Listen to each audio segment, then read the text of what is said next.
शांति कब वापस आएंगे, शायद इस सवाल का जवाब किसी के पास नहीं है।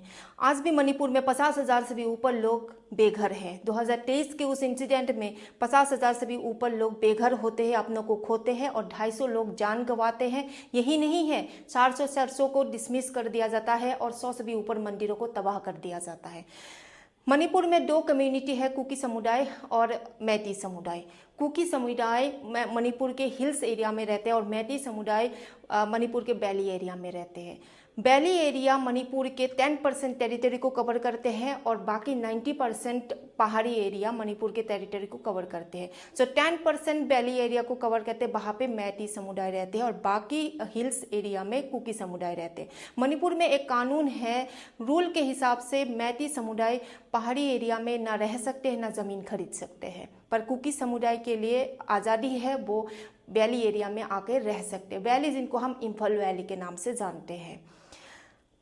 तो मैती समुदाय टाइम टू टाइम अपनी डिमांड उठाते आए हैं कि उनको एसटी के अधिकार चाहिए, शेड्यूल ट्राइब के अधिकार, क्योंकि मैती समुदाय भले ही एक कम टेरिटरी में 10% कमी टेरिटरी में रह रहे हो, पर उनकी population as comparison to Kuki समुदाय ज़्यादा है, जिस वजह से वो एसटी के अधिकार, शेड्यूल ट्राइब के अधिकार मांग रहे थे ताकि वो पहाड़ी एरिया में भी अपनी पॉपुलेशन को माइग्रेट कर पाए और आसानी से रह पाए। पर कुकी समुदाय इनसिक्योरिटी फील करते हैं और वो अपोज करते हैं इस डिमांड को।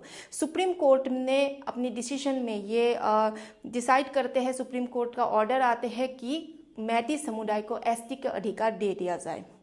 तो कुकी समुदाय अपोज करते हैं और उनका आर्गूमेंट कुकी समुदाय का ये है कि अगर मैती समुदाय को एसटी के अधिकार दे दिया जाए, कि ऑलरेडी मैती समुदाय के पास ओबीसी के अधिकार है, अगर 2 अधिकार उनको मिल जाते हैं तो पूरी मणिपुर में सिर्फ मैती समुदाय आधिपत्य जमाएंगे और रूल करेंगे मणिपुर को, जिस वजह से दोनों समुदाय के बीच में जंग छिड़ जाते हैं।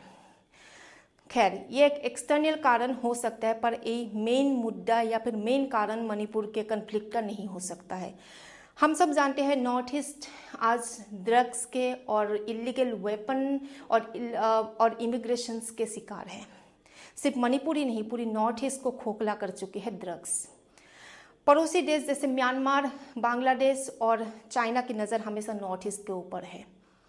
नॉर्थ ईस्ट में जो बाउंड्री है जो पड़ोसी देशों के साथ, वो एक नाम मात्र का है, बहुत लूज बाउंड्री है, जिस वजह से सेंट्रल गवर्नमेंट ने 30,000 करोड़ रुपीस फंडिंग ग्रांट करे थे नॉर्थ ईस्ट के बाउंड्री को टाइट करने के लिए।